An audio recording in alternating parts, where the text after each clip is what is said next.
हज़रात मिल्लत इस्लामी अस्सलामु अलैकुम व रहमतुल्लाहि व बरकातुहू।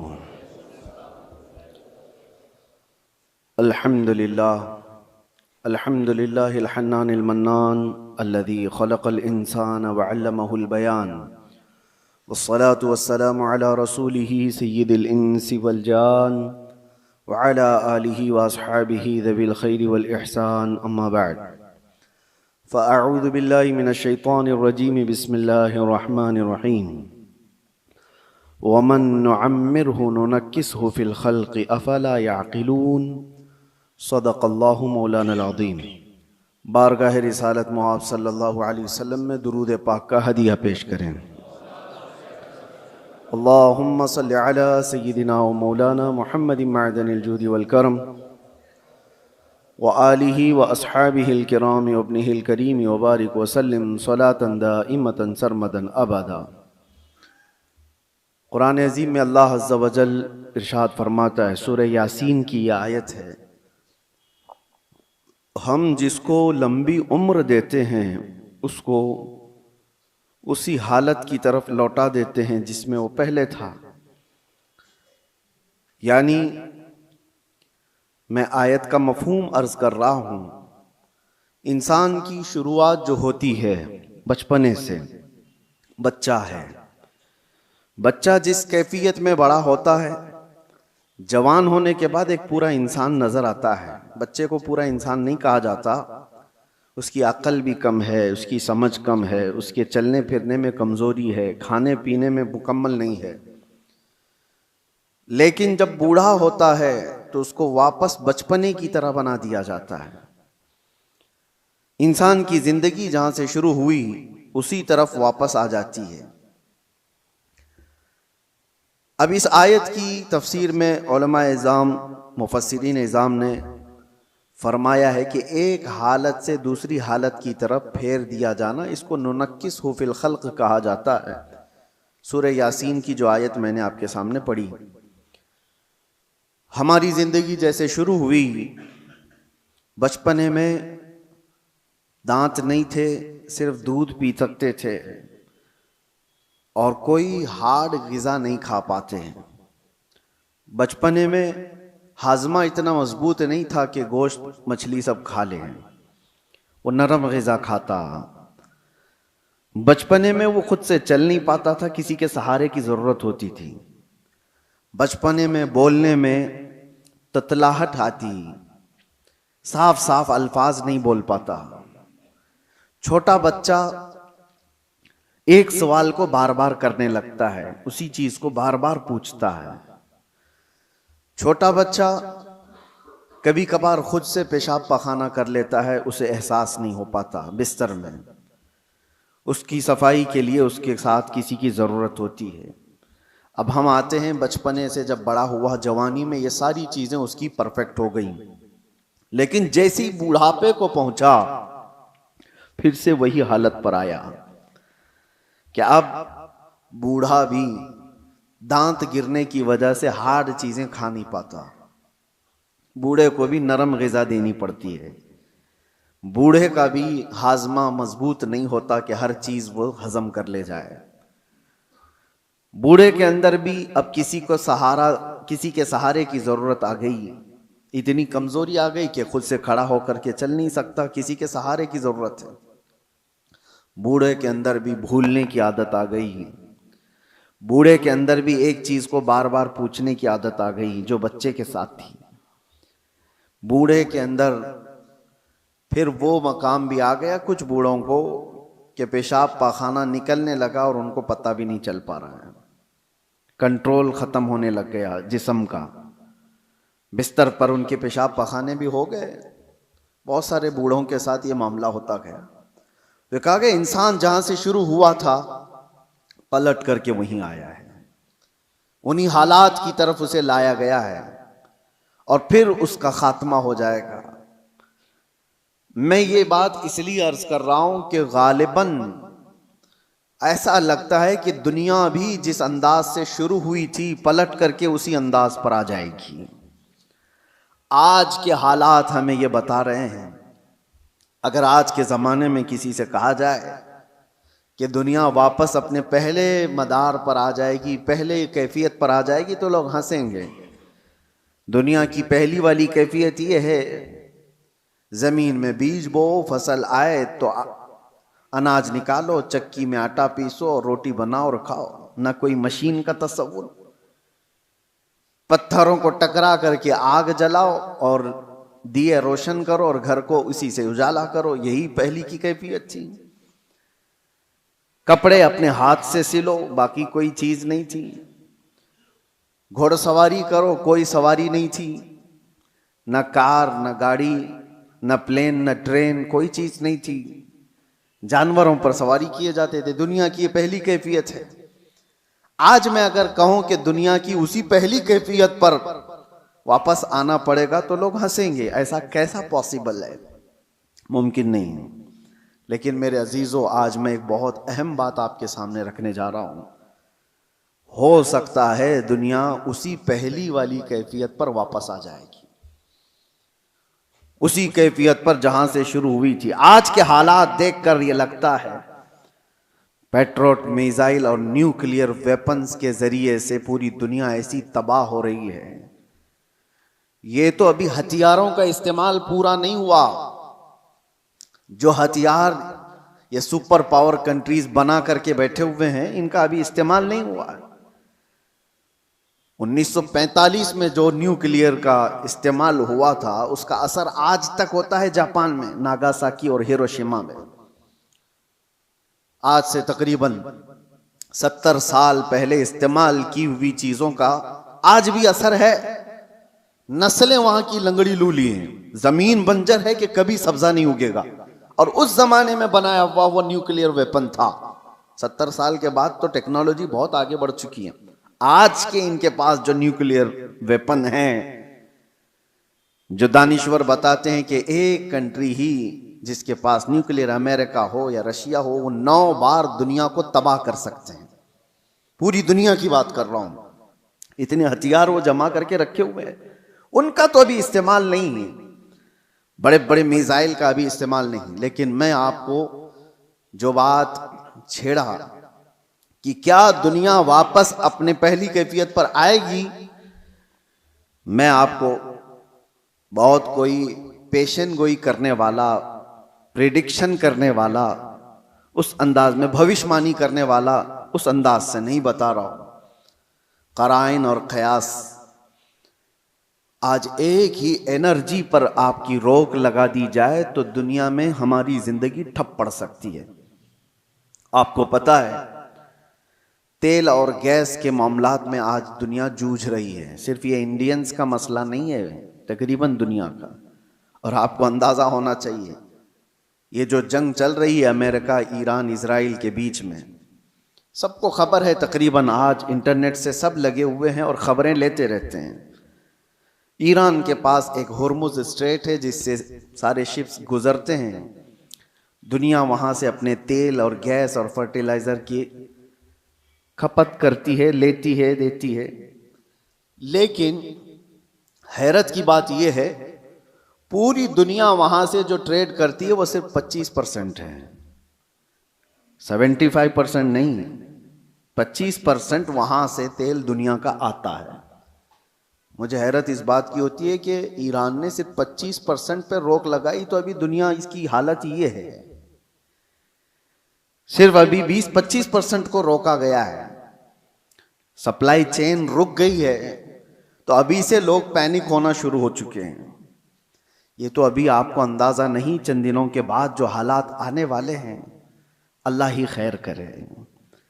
शायद हम लोग लॉकडाउन से भी बुरी हालत की तरफ जा सकते हैं, अल्लाह बचाए। ये तो सिर्फ 25% पर अगर किसी ने रोक लगाई है तो दुनिया पैनिक हो रही है। मेरे अजीजों, वो वक्त आएगा, मेरे आका सल्लल्लाहु ताला अलैहि वसल्लम ने जो क़यामत के करीब होने वाली निशानियां बयान फरमाई, उसमें से बड़ी निशानियों में एक निशानी ये भी है कि कत्ल और खून रेजी बहुत बढ़ जाएगी। इतनी ज्यादा कि एक बाप की अगर 100 औलाद हैं तो 99 मर जाएंगे और एक बचेगा। कत्ल और हर्ज इतना बढ़ जाएगा। माल की कसरत हो जाएगी, ये भी हदीस पाक में है, जो क़यामत की निशानियां हैं उसमें। और ये जो हालात हैं, अभी किसी ने एक हदीस भी सोशल मीडिया पर नश्र करके बहुत वायरल किया था, उस पर भी मैं आपसे गुफ्तगू करूं। एक हदीस मिलती है, इज़ा रअयतुम अमूद अहमर क़िबल अल मशरिक़, जब ईस्ट की तरफ से, अब ये तो एरिया पूरा मिडल ईस्ट ही है, मशरिक की तरफ से तुम आग का सुतून देखो तो हुजूर फरमाते हैं फद्दखिरू ताम सनतिकुम, तो अपने एक साल का खाना जमा कर लो। और उसमें हदीस में यह भी कहा गया है, इज़ा रअयतुम उमूद अहमर उमूद नारिन अहमर, ऐसा हदीस के अल्फाज हैं, फी शहरी रमजान। हदीस में यह मिलता है कि रमजान के महीने में जब मशरिक की तरफ तुम आग उगलती हुई देखो तो अपने साल भर का खाना पानी जमा कर लो। अब एक तरह से इस हदीस पर जो कलाम है वो भी मैं अर्ज कर दूं, अक्सर अइम्मा इकराम ने इस हदीस को ज़ईफ करार दिया है, और ज़ईफ अहादीस बहुत सारी आमाल में मकबूल होती हैं, लेकिन जिन अइम्मा ने इसको जिक्र किया, अब उसकी तशरीह हम ये नहीं कहते कि जिस आग का और जिस सुतून का जिक्र आया है वो यही जंग के मुतालिक है और यही ईरान से निकलने वाली आग का है, यह हम यकीन के साथ नहीं कहते। लेकिन अल्फाज ये मिलते हैं कि मशरिक की सिमत से अगर तुम आग का मीनार देखो, ये मिसाइल जब उड़ते हैं तो ये आग का मीनार ही बन जाते हैं, आग का सुतून बन जाते हैं। बहरहाल बहुत सारी अलामात ऐसी हैं मेरे अजीजों, जिससे ये अंदाजा तो है कि ये आपस में दुनिया को तबाह करेंगे, ये ताकतें टकराएंगी और दुनिया को तबाह करेंगे।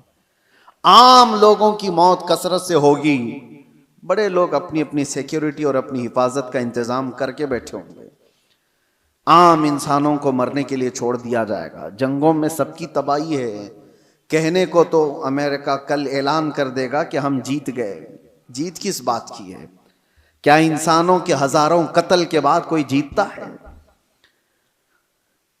इधर भी कत्ल उधर भी कत्ल, और इंसानों की मौत के बाद विनर किसको कहा जाता है? यह तो सिर्फ और सिर्फ अपने नफ्स को बड़ा बनाने का एक जरिया है, बाकी जीत किसी की नहीं होती जंगों में। मरते इधर भी हैं, मरते उधर भी हैं। हाँ, इतना है कि इधर कम मरे उधर ज्यादा मरे, लेकिन मौत तो है। तो ना हक जो लोगों का कत्ल होता है और इंसान इसमें मारे जाते हैं, ये सिर्फ और सिर्फ ताकतों के टकराव से है। मैं आपसे एक बात अर्ज कर रहा हूं, अंदाजा करो कि अगर दुनिया ने तुम्हारे सप्लाई चेन की नस को थोड़ी देर के लिए रोक लिया तो तुम क्या करोगे? एक वक्त वो आएगा जब मुखबिर सादिक सल्लल्लाहु तआला अलैहि वसल्लम ने फरमाया, कहत इतना ज्यादा हो जाएगा कि लोग एक दूसरे का गोश्त खाने की कोशिश करेंगे। कहत साली ऐसी आ जाएगी।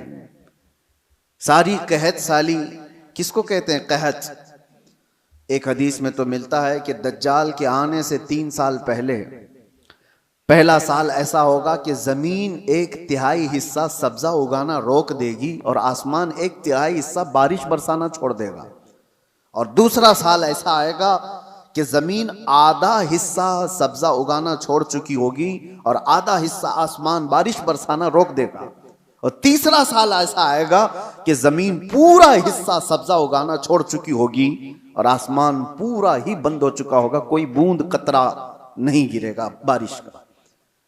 और उस वक्त लोग कहत में ऐसे मुब्तला होंगे कि उनके पास खाने पीने की कोई चीज नहीं रह जाएगी। ये तो दज्जाल के ज़ुहूर से पहले की अलामत बताई गई है। लेकिन कुछ रिवायात में आपके सामने ये भी रखता हूं, जिन चीजों के हम हैबिटेट हैं, आदी हैं, उन चीजों के इस्तेमाल पर अगर रोक लगी तो हमारी जिंदगी अथल पथल हो जाएगी।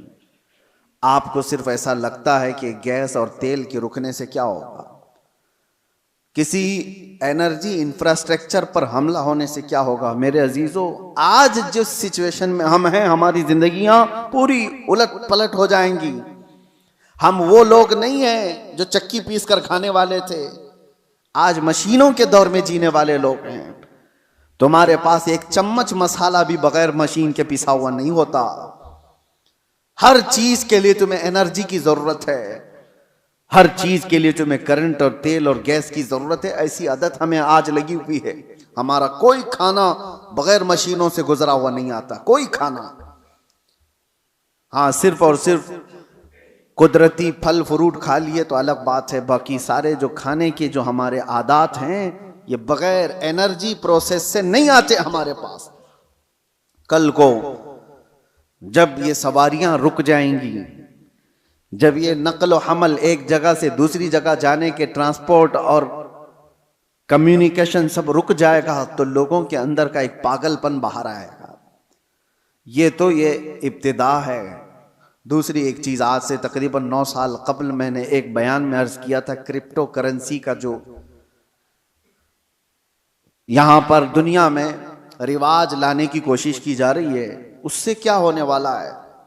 एक बात मैं आपको बताऊं, अनकरीब ऐसे हालात आएंगे कि आपसे आपका माल और दौलत सब खत्म कर दिया जाएगा। आपके जेब में जो ये सिक्के और पैसे हैं, एक दिन ये सब निकल जाएंगे। वैसे भी अभी आधे से कम रह गए आपके पास।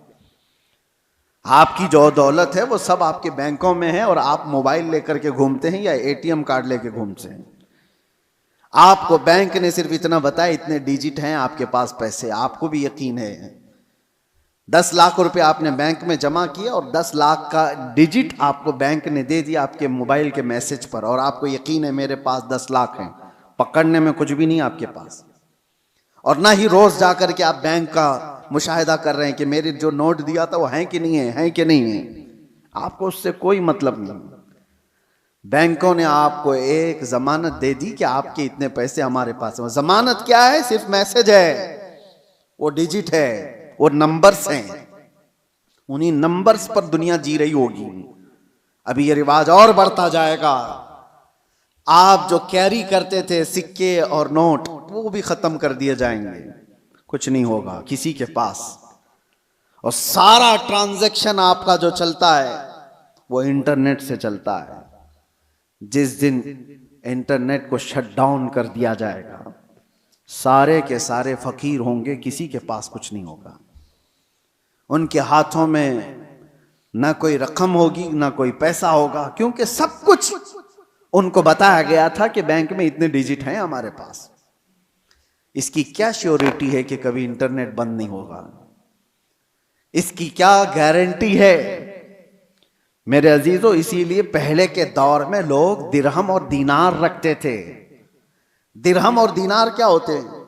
दिरहम चांदी का सिक्का होता था और दीनार सोने का सिक्का होता था। हुकूमतें चाहे जितनी भी बदल जाएं, दीनार को आप मेल्ट करते तो सोने की वैल्यू हमेशा रहती, चांदी की वैल्यू हमेशा रहती। लेकिन यहूदियों ने दिरहम और दीनार को हटा करके करेंसी नोट लाए।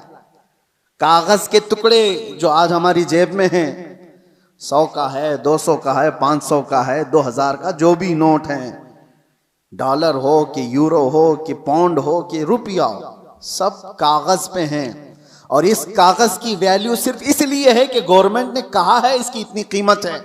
और जिस रात को ऐलान कर दे कि कल से ये नोट नहीं चलने वाली, वो सारे कचरे के भाव में भी नहीं जाते। वो कागज के टुकड़े हैं, रद्दी पेपर हो जाएंगे जिस दिन ऐलान हो जाए। और हो चुका हमारे यहां। तो एक बार रात में ऐलान हो गया कि 500 की नोट, 1000 की नोट बंद हो गई, खत्म हो गया। वो पेपर कहां है आज? या उस वक्त के 2016 से पहले के वो 500 1000 की नोट ले आओ, आपको पकड़ के ले जाएंगे लोग। उसकी कोई वैल्यू नहीं है, उसकी कोई हैसियत नहीं। तो वो कागज के टुकड़े। तो पहले दुनिया दिरहम और दीनार से कागज के टुकड़े पे आई, कागज के टुकड़ों से फिर एटीएम कार्ड पे आई, फिर कार्ड भी कैरी करने की जरूरत नहीं, अब सिर्फ मोबाइल में आई।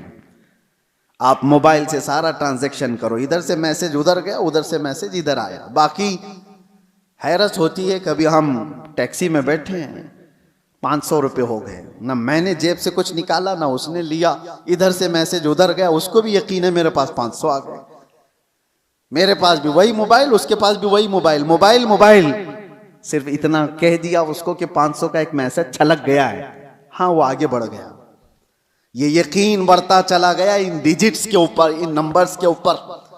वक्त ऐसा आएगा कि सारी जिंदगी इन्हीं नंबर्स पर घूम रही होगी, एक दिन अचानक ये सारे मुआसलात का जरिया बंद कर दिया जाएगा और लोग कहत साली के शिकार होंगे। आप किससे पूछेंगे? आज जो दुनिया बिटकॉइन का और क्रिप्टो करेंसी में पैसे लगाती है, उसका तरीका क्या है पता है आपको? बिटकॉइन एक गायबाना करेंसी है, किसी कंट्री की करेंसी नहीं। डॉलर आपने देखा है, यूरो आपने देखा है, पौंड इंग्लैंड का आपने देखा, रुपया भी देखा है। बिटकॉइन क्या है वो देखा ही नहीं किसी ने, वो है ही नहीं। वो एक क्रिमिनल दुनिया चलाती है और उन्होंने अपनी एक कीमत उसकी लगाई है और रोज बढ़ती जाती है कीमत। 40 लाख, 50 लाख, 60 लाख एक एक बिटकॉइन खरीदने के लिए लोग पैसे लगाते हैं। आपने 60 लाख रुपए देकर एक बिटकॉइन खरीदा, सामने वाले ने कहा कि हाँ एक बिटकॉइन आपका है। कहाँ है वो? उसने नंबर दिया है खाली, कोई सोना और चांदी उठा के नहीं दिया, कोई गारंटी नहीं है। बस इस पर भी दुनिया पागल है और लाखों की तादाद में क्रिप्टो करेंसी और ये बिटकॉइन को खरीदने के लिए पागल है दुनिया, पैसे लगाई हुई है। जो चीज दिख ही नहीं रही है उसको भी खरीदा जा रहा है, लिया जा रहा है। मेरे अजीजों, मैं आपको उन आखिरी अलामात के बारे में कह रहा हूं कि दुनिया कभी तरक्की करते करते करते इतने आगे जा चुकी जो उसकी खुद की तबाही का जरिया है। इंसान खुद अपने आप को तबाह कर लेगा।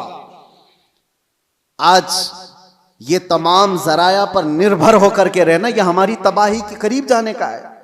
अब मेरी बातों को कुछ मॉडर्न लोग ये कहेंगे कि पुराने ख्यालात की बात कर रहे हैं, तरक्की को नहीं चाहते हैं, आसानी को नहीं चाहते। मेरे अजीजों, तरक्की और आसानी कौन नहीं चाहता, लेकिन तुम्हारे पास श्योरिटी और गारंटी क्या है? किसी चीज की नहीं। और आज दुनिया को जिस अंदाज से निर्भर करके रखा गया है, तकरीबन पौनी दुनिया ऐसी है आज जो क्रेडिट पर तिजारत करती है, सूद पर तिजारत करती है। सबको क्रेडिट कार्ड पकड़ाए गए हैं, तुम सूद भरते रहो, इंटरेस्ट भरते रहो। लोन की दुनिया पर आधे से ज्यादा दुनिया चल रही है। मेरे अजीजों, यही कुर्बे क़यामत की अलामात हैं, ये निशानियां हैं। मैं आज ही पढ़ रहा था हदीस पाक, हुजूर सल्लल्लाहु ताला अलैहि वसल्लम की एक हदीस है, लोग जिना रास्ते पे ऐसा कर रहे होंगे जैसे गधे और कुत्ते करते हैं। और उस जमाने में सबसे शरीफ आदमी कौन होगा पता है आपको? जिना कर रहे होंगे लोग नंगे होकर के, उनमें सबसे शरीफ आदमी वो होगा जो ये कहेगा कि भाई थोड़ा दीवार के पीछे चले जाओ। वो सिर्फ इतना कहने वाला उस जमाने का सबसे शरीफ आदमी होगा। जो गुनाह कर रहा है उनसे सिर्फ वो इतना कहेगा कि दीवार के पीछे चले जाओ, इतना कहने वाला उस जमाने का शरीफ आदमी होगा। वो जमाना करीब है मेरे अजीजों। और यहां तक कि ईमान वालों को लोग ताना मार रहे होंगे, इसको देखो ये मुसलमान है, इसको देखो, ऐसे ताना मार रहे होंगे जैसे चोरों को ताना मारा जाता है। ईमान पर जिंदा रहना और कायम रहना एक बड़ा मुश्किल हो जाएगा। आज आपके सामने मैं ये सारी बातें इसलिए रख रहा हूं कि हम कब्रस्तान की तरफ से गुजरेंगे तो ये एहसास करेंगे जो कब्र में सोया है वो कितना महफूज है, काश उसकी जगह मैं होता। हुजूर ने फरमाया, हदीस है ये, क़यामत के करीब तुम कब्रस्तान से गुजरोगे तो ये तमन्ना करोगे कि कब्र में सोया हुआ आदमी कितना अच्छा है कि वो मुझसे पहले दुनिया में फितनों से महफूज चला गया। आज ये सारे फितने वो नहीं देख रहा है।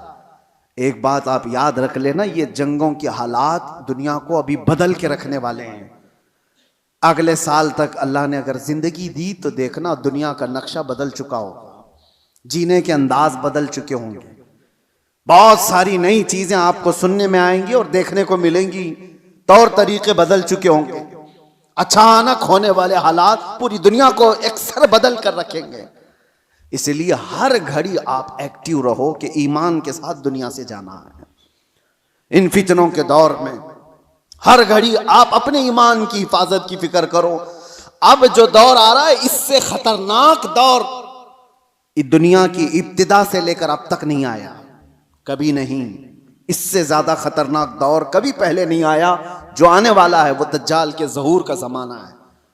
नबी अकरम सल्लल्लाहु अलैहि वसल्लम ने फरमाया, रुए जमीन पर सबसे बड़ा फितना होगा दुनिया का। और नबी आखिरुज़्ज़मा खुद दुआ करते थे अल्लाह की बारगाह में कि अल्लाह मुझे दज्जाल की फितनों से महफूज रख।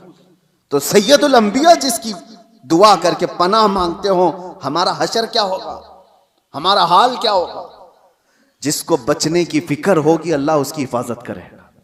जो बचने की फिक्र ही नहीं करता हो, खौफ ही ना हो उसके दिल के अंदर, फिर तो वो खत्म हो जाएगा। अब मैं एक और हदीस बयान करके मेरे अपने मौजू के सिलसिले में, मैंने आज क्यों छेड़ा इसको, ईरान, अमेरिका, इजराइल, ये दुनिया में अभी सबकी जुबानों पर चल रहे जंग के हालात हैं। इस दौरान मैंने हदीस ये पढ़ा कि दज्जाल के जाहिर होने का वक्त जो है वो अल्लाह बेहतर जाने, लेकिन जो जगह है नबी पाक सल्लल्लाहु अलैहि वसल्लम ने फरमाया वो भी ईरान की तरफ से ही जाहिर होगा। दज्जाल के जाहिर होने की जगह जो बताई गई वो मशरिक की तरफ से जाहिर होगा। ईरान का एक शहर है इस्फहान। नबी पाक सल्लल्लाहु तआला अलैहि वसल्लम फरमाते हैं, यतबउ दज्जाल मिन इस्फहान 70 अल्फन। हुजूर फरमाते हैं इस्फहान शहर से 70,000 यहूदी दज्जाल की फौज में शामिल होंगे। अब ये इस्फहान कहाँ है? इस्फहान तो ये ईरान का शहर है। 70,000 यहूदी हैं यहां पर? नहीं, लगते तो नहीं है, लेकिन हदीस पाक है। अल्लाह के नबी सल्लल्लाहु अलैहि वसल्लम ने फरमाया 70,000 यहूदी दज्जाल की जमात में दाखिल होंगे। वो ईरान के इस शहर से दाखिल होंगे, उसकी फौज में आएंगे। हो सकता है लोग मेरे इस बयान को यूं कह रहे हो कि ये ईरान के खिलाफ बोल रहे हो। मेरे अजीजों, आज जिन हालात और जो कैफियत को हम देख रहे हैं, हम मजलूमों के साथ खड़े, जालिम के साथ कभी नहीं खड़े होंगे। इस्लाम की खासियत है ये, जालिम के साथ कभी नहीं खड़े होंगे। जालिम अमेरिका है, जालिम इजराइल के यहूदी हैं, पूरी दुनिया को इन्होंने जुल्म की चक्की में पीसा है। लेकिन ईरान की जो कैफियत होगी, 70,000 यहूदी वहां से निकलेंगे और दज्जाल की जमात में आएंगे, तो इतना लगता है कि गालिबन ईरान पर यहूदियों का ऐसा कब्जा होगा, तभी तो वहां 70,000 यहूदी होंगे। वो दौर आएगा। आज जिस हालत में ईरान लड़ रहा है, चंद बातें लोगों को खुश कर रही हैं। ईरान ने इतना ठोका, इतना मारा, हो सकता है, और यहूदियों को और सुपर पावर को घुटने टेकने पर मजबूर किया। ये वक्ती ताकत हो सकती है और अल्लाह कामयाबी दे, हम इसके खिलाफ नहीं हैं। लेकिन हदीस पाक, मुझे इस हदीस पाक से ये लगता है वो वक्त आएगा जब ईरान पर यहूदियों का एक गलबा होगा, तभी तो वहां से दज्जाल की जमात में लोग शामिल होंगे। दूसरी हदीस ये भी मैं बताऊं, इमाम मेहदी जब जाहिर होंगे तो फरमाएगा इमाम मेहदी की जो फौज होगी वो कुस्तुनतुनिया को फतह करेगी। कुस्तुनतुनिया क्या है? कॉन्स्टेंटाइन जिसको कहा जाता है, ये इस्तांबुल शहर है जो आज का टर्की का शहर। अब हदीस सुनो, इस्तांबुल शहर क्यों फतह होगा? वहां तो मुसलमान हैं। आज जो हालात हैं इस्तांबुल में, अजानों की आवाजें गूंज रही हैं, लोग नमाज पढ़ रहे हैं, फिर इमाम मेहदी क्यों फतह करेंगे? लगता है इससे भी यह है कि यह भी शहर मुसलमानों का नहीं होगा उस वक्त, ये भी ईसाई और यहूदियों के हाथ में जा चुका होगा और इमाम मेहदी के जमाने में उसको फतह किया जाएगा। और हदीस के जो अल्फाज मिलते हैं, तरतीब, पहले क्या होना है, इमाम मेहदी जाहिर होंगे, वो दिमश्क की तरफ लोगों को लेकर जाएंगे और फिर ये जंग होगी और फतेह कुस्तुनतुनिया होगा, यानी इस्तांबुल फतह होगा। वो तो सिर्फ 2 तकबीर पर फतह हो जाएगा, ये रिवायत में मिलता है। इमाम मेहदी और मोमिनीन की जो जमात है वो शहर के बाहर खड़े होकर अल्लाहु अकबर कहेगी, आधा शहर फतह हो चुका होगा। दूसरी बार अल्लाहु अकबर कहेंगे, शहर फतह हो चुका होगा। बड़ी जंग का जिक्र नहीं है, और फतह हो चुका होगा उसी वक्त ये अफवाह फैल जाएगी दुनिया में कि दज्जाल जाहिर हो गया है और उसका फितना मशहूर हो गया है। तो इमाम मेहदी के साथ जो लोग होंगे वो दज्जाल के मुकाबिल में वहीं से निकलेंगे। तो इमाम मेहदी के मुतालिक जो बात है, अभी जो मैंने कहा कुस्तुनतुनिया, ये भी इस्तांबुल शहर उस वक्त शायद हम मुसलमानों के हाथ में नहीं होगा, तभी तो फतह होगा। और तीसरी एक खास बात, जो बात मैंने छेड़ा था, हुजूर फरमाते हैं जो मुजाहिदीन उस आखिर जमाने की जंग में शरीक होने वाले हैं, हुजूर फरमाते हैं अल्लाह ने उन पर आग को हराम फरमा दिया। रुए जमीन के बेहतरीन लोग होंगे जो इमाम मेहदी की फौज में शामिल होकर मुकाबला कर रहे होंगे दज्जाल से। लेकिन साथ में हुजूर फरमाते हैं, अब सुनिए तवज्जो, जिस जुमले पर मुझे बहुत ज्यादा ताज्जुब है, फरमाते हैं हुजूर कि मैं यहीं से उनके घोड़ों के रंग को भी देख रहा हूं। नबी पाक सल्लल्लाहु ताला अलैहि वसल्लम मुखबिर सादिक हैं, वो गैब की खबर जानते हैं, बाद के हालात देख रहे हैं, अल्लाह ने उनको इल्म अता किया। ये सब अपनी जगह पर, यह हमारा अकीदा है। लेकिन इस जुमले पर तवज्जो करें, क्या उस जमाने की फौज घोड़े पर बैठी होगी? हुजूर फरमाने में उनके घोड़ों का रंग देख रहा हूं। तो इसी हदीस से मुझे यह कहना पड़ा, शायद दुनिया जहां से शुरू हुई थी वहीं से वापस आ जाएगी। दौर ऐसा आ जाएगा कि जहां से दुनिया शुरू हुई थी वो घोड़सवारी थी, सवारियां थी, लड़ाई के दौर भी तलवारों के थे, नेज़े और भाले के थे, मिसाइल और ये सारे जेट तैयारे नहीं थे। इसीलिए एक मशहूर साइंसदान आइंस्टाइन की बात मैं कोई अपने हवाले के लिए या मेरी तायीद के लिए नकल नहीं कर रहा हूं, लेकिन मशहूर है जमाने में। उसने कहा था थर्ड वर्ल्ड वॉर कैसे होगी ये मुझे पता नहीं, लेकिन फोर्थ वर्ल्ड वॉर होगी तो लकड़ियों से लड़ी जाएगी। तो उससे पूछा गया ऐसा क्यों? कहा थर्ड वर्ल्ड वॉर में दुनिया इतनी तबाह कर देंगे ये लोग न्यूक्लियर पावर से कि कुछ बचा ही नहीं होगा, और बाद में जो लोग बचे होंगे वो लकड़ियों से लड़ेंगे। या उसके अपने प्रिडिक्शन हो सकते हैं, मैं अपनी तायद में नहीं कह रहा हूं, लेकिन हदीस है पाक, हुजूर पाक सल्लल्लाहु ताला अलैहि वसल्लम फरमाते हैं। और ये एक हदीस ये भी है कि दज्जाल जिस गधे पर सवार होगा, वो भी हदीस में उसका जिक्र है कि वो 1 मील तक एक कदम रखेगा, और उसकी भी सवारी का जिक्र है। अब वो कौन सी सवारी है उसका जिक्र आया है हदीसों में। तो हम हदीस के जाहिरी माने को भी देखते हैं, और हो सकता है उसका बातिनी कोई और माना हो, लेकिन जब तक हदीस जाहिर में समझ में आती है उसी पर हम अमल करते हैं। आखिर ज़माना शायद वैसा आने वाला हो। इसीलिए मेरे अजीज़ों, बहुत तरक्की पर जो आज उरूज पर लोग नाज करते हैं, शायद दुनिया उनको पटक देगी, दुनिया उनको वापस उनके नशे के गुरूर को मट्टी में मिलाकर रख देगी। आज जिनके पास पेट्रोट मिसाइल हैं, जिनके पास चांद में जाने की सलाहियत, जिनके पास मरियन पनडुब्बियां ऐसी के समंदरों को चीर करके निकलने वाली सारे हथियार, सब कुछ था इनके पास, लेकिन जिस दिन ये सारी टेक्नोलॉजी मार दी जाएगी, खत्म कर दी जाएगी, ये किसी और के जरिए से नहीं, तुम आपस में मार लोगे एक दूसरे को। तुमने भी हथियार बनाए, हमने भी हथियार बनाए, दोनों मार लेंगे, एक दूसरे को खत्म कर देंगे। फिर जीने का सलीका वही होगा जो इंसानों के इब्तिदाई जमाने में था। इंसान दुनिया में जिस तरह से बगैर लिबास के सादा सा आया था, उसी अंदाज से फिर जीने का तरीका सीख लेगा और दुनिया वहीं पर आ जाएगी।